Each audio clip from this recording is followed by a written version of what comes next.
स्वर्णपुर नामक एक गांव में शीला अपनी सास वसुंधरा और दोनों बेटा बेटी रिंकू और राजू के साथ रहती है। उसके गांव में एक पान की टपरी होती है जहां वो हर तरह के पान बेचती है, लेकिन सबसे अधिक प्रसिद्ध उसका फायर पान होता है जो हर किसी का पसंदीदा होता है। अरे शीला बहन, मुझे फायर पान दे दो एक। सुना है तुम्हारे यहाँ का फायर पान एकदम फायर है, फायर। हाँ, मैंने भी यही सुना है, इसीलिए मैं सबसे पहले यहाँ फायर पान खाने आया हूँ। हाँ भाई साहब, आप दोनों ने बिल्कुल सही सुना है। मेरी टपरी पर मिलने वाला फायर पान एक बार जो खा ले वो उसका दीवाना बन जाता है। शीला उन दोनों ग्राहकों को फायर पान देती है जिसे खाकर वो दोनों भी उसके दीवाने हो जाते हैं। अरे वाह वाह वाह वाह वाह, क्या कमाल धमाल और बेमिसाल फायर पान है। अरे वाह, आज के पहले मैंने ऐसा फायर पान कहीं नहीं खाया। शहर में भी इतना मस्त फायर पान नहीं मिलता। ऐसा कौन सा जादुई मंत्र बोलकर बनाती हो आप ये फायर पान, जरा हमें भी तो बताओ। ऐसा कुछ नहीं है, मैं कोई जादुई मंत्र नहीं बोलती।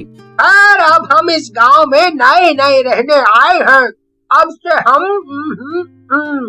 रोज आपकी टपरी पर ये नंबर 1 फायर पान खाने आया करेंगे शीला बहन। वाह, क्या पान है। जी क्यों नहीं, बिल्कुल आइए। धन्यवाद मेरे फायर पान की इतनी तारीफ करने के लिए और फिर से आने के बारे में कहने के लिए। शीला का पति शराबी था और वो उसे और बाकी परिवार वालों को बहुत परेशान करता था। लेकिन एक दिन जब उसने हद से ज्यादा शराब पी रखी थी, तभी वो चलते चलते गिर गया और एक विशाल नुकीले पत्थर से टकराकर उसकी मौत हो गई। शीला आज तक अपनी सास और बच्चों को अकेले ही संभालती है। बहू आ गई तू, आज का दिन कैसा रहा? बहुत अच्छा माँ जी, आज एक शहरी पर्यटक आया था और उसे मेरा फायर पान इतना पसंद आया कि उसने उसकी वीडियो बनाई और अपने फोन से वो क्या कहते हैं, हाँ सोशल मीडिया, हाँ उस पर डाल दिया। क्या बात है, चलो अच्छा है, ऐसे ही तरक्की करती रहे, देखना एक दिन फायर पान हर जगह मशहूर हो जाएगा। शुक्रिया माँ जी। चल अब तू जल्दी से हाथ मुंह धो ले, मैं खाना लगाती हूँ। तेरे दोनों बच्चे तो खा पी कर पड़ोस के घर में खेलने गए हैं। कल विद्यालय में छुट्टी है इसलिए आज रात देर से सोएंगे कह रहे हैं। अच्छा, लेकिन माँ जी आपने खाना क्यों बनाया? मैंने आपसे कितनी बार कहा है कि खामखा दिक्कत मत लिया कीजिए। मैं शाम में घर आकर सारे काम कर सकती हूँ माँ जी, तो आप क्यों परेशान होती हो? आपकी तबीयत पहले ही आए दिन खराब सी रहती है। अरे बहू, उसमें क्या होता है, अब तू भी तो थक हार कर आती है। मैं इतनी भी नहीं थकती हूँ कि मैं घर आकर कोई काम न कर सकूं।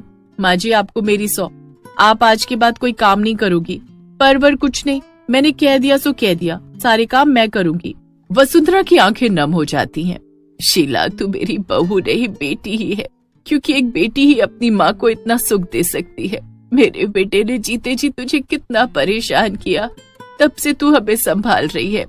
कितनी सासी है तू। कोई बात नहीं माँ जी, जो हुआ सो हुआ।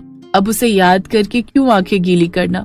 अब इन आंखों में सिर्फ खुशी के आंसू आने चाहिए, दुख के नहीं। चलिए अब रोना बंद कीजिए।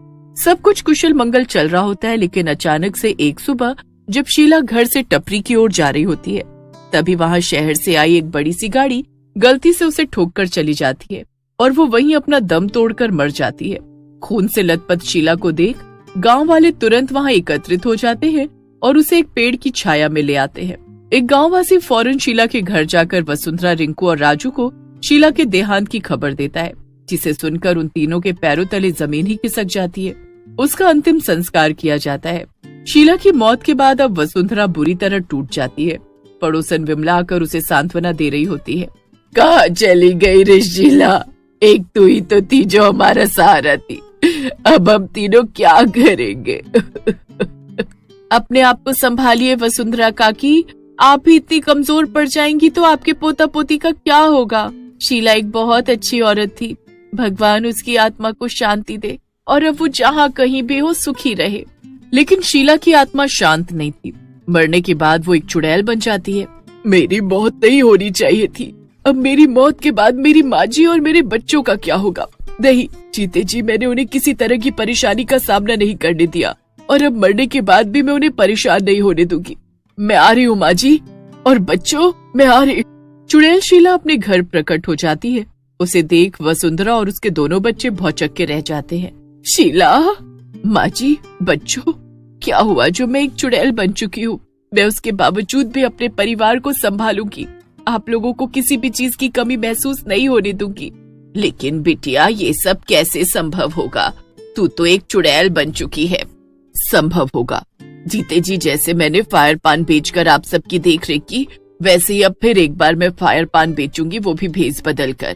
क्या? लेकिन ये काम थोड़ा जोखिम भरा हो सकता है। इस गांव के लोगों को तेरे हाथ के बने फायर पान का स्वाद अच्छे से याद है। अगर तू भेस बदल कर भी फायर पान बेचेगी, फिर भी सभी को तुझ पर शक होगा। भगवान न करे, लेकिन अगर किसी को पता चला कि तू मरने के बाद भी फायर पान बेच रही है, तब तो फिर कोई भी तेरी टपरी पर फायर पान बेचने नहीं आएगा।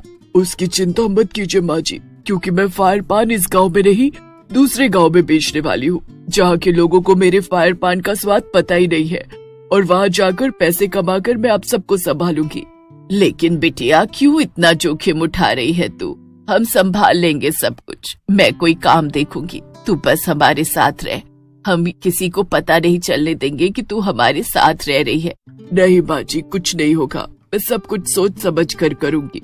इतना कहकर शीला अब दूसरे गांव में जाकर भेस बदल कर एक इंसान का रूप ले लेती है और वहाँ पर अपनी छोटी सी टपरी खोलकर फायर पान बेचने लगती है। उसने अब भेस बदलने के साथ साथ अपना नाम भी बदल लिया होता है और अब उसका नाम रजनी होता है। आइए आइए, रजनी पान टपरी का स्पेशल फायर पान खाइए। एक बार खाएंगे दीवाने हो जाएंगे। आइए आइए। अरे वाह, ये फायर पान तो एकदम ही लाजवाब है। मैं तो और दो खाऊंगा। रजनी, मुझे भी फायर पान खाना है। 2 दिन से पूरे गांव में तुम्हारे ही फायर पान के चर्चे चल रहे हैं। ऐसे में मैंने सोचा कि क्यों ना एक बार मैं भी चख लूं। चुड़ैल शीला रजनी बनकर उस दूसरे गांव में भी एक हफ्ते में ढेर सारा नाम और पैसा कमा लेती है। उसकी टपरी कभी खाली नहीं रहती और हर समय टपरी पर कोई न कोई ग्राहक आता ही रहता है। वो रात होते ही टपरी बंद करती और अपना चुड़ैल रूप लेकर अपने घर चली जाती और बच्चों और सास को संभालती।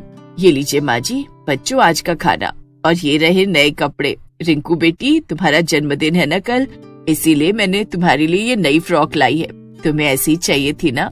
हाँ माँ, आपका बहुत बहुत शुक्रिया। मरने के बाद भी आप हमारे लिए इतना सब कर रही हो, और साथ ही दुनिया की हर सास को तुझ जैसी बहू दे जो अपनी सास का एकदम बेटी बनकर ख्याल रखे। धन्यवाद माँ जी और बच्चों। दुनिया चाहे इधर की उधर हो जाए, लेकिन मैं अपने परिवार वालों पर आज तक नहीं आने दूंगी। एक दिन जब रजनी की टपरी के पास 2 आदमी अरे भाई, हमारे गांव में भी एक ऐसी ही फायर पान बेचने वाली महिला थी जिसका नाम शीला था। हाँ, अब वो नहीं रही, वो मर चुकी है। इस रजनी का फायर पान बिल्कुल शीला बहन के फायर पान जैसा लग रहा है। ये तो मेरे गांव का ही आदमी है, इसे थोड़ा बहुत शक हो चुका है। खैर, अब बस ये गांव जाकर बाकी लोगों को ना बता दे कि शीला बहन जैसा फायर पान दूसरे गांव में भी मिलता है, क्योंकि अगर ऐसा हुआ तो स्वर्णपुर के सभी गांववासी इसी गांव में फायर पान खाने आ जाएंगे और सबको मुझ पर शक हो जाएगा, जिसके बाद सब मेरे इंसान या चुड़ैल होने पर भी शक कर सकते हैं। शीला थोड़ी घबरा जाती है, लेकिन उसी रात वो गांववासी शीला को अपने चुड़ैल रूप में बदलते हुए देख लेता है। वो गांव वाला बाकी गांववासियों को शीला के चुड़ैल होने के बारे में बताता है, जिसके बाद वो सभी शीला को पकड़कर एक पेड़ से बांध देते हैं। छोड़ दीजिए मुझे, अरे मैंने क्या बिगाड़ा है आप सबका? नहीं। वो लोग उसे जलाने ही वाले होते हैं कि तभी वहाँ पर वसुंधरा और स्वर्णपुर के बाकी गांववासी आकर उन्हें रोक देते हैं। मेरी बहू किसी की जान नहीं ले रही है। वो अपने गांव को छोड़कर इस गांव में इसलिए आई क्योंकि अगर वो हमारे गांव में पान बेचती तो सबको उसके स्वाद से समझ आ जाता कि ये शीला ही है, और एक चुड़ैल का पान कोई क्यों ही खाएगा। इस डर से वो इस गांव में आई और भेस बदलकर पान बेचने लगी। आपने ऐसा सोचा भी कैसे शीला बहन? आप एक बार हम सभी गांव वालों से पूछ लेती। आप चुड़ैल हुई तो क्या हुआ, हम फिर भी आपका पान खरीदेंगे और उसे मजे से खाएंगे। आप सबका बहुत बहुत धन्यवाद, और इस गांव के लोगों से मैं हाथ जोड़कर माफी मांगती हूँ। इस तरह अंत में शीला के गांव वाले उसे चुड़ैल के रूप में भी खुशी खुशी स्वीकार लेते हैं और वो एक चुड़ैल होने के बाद भी फायर पान बेचना जारी रखती है और अपने परिवार को संभालती है।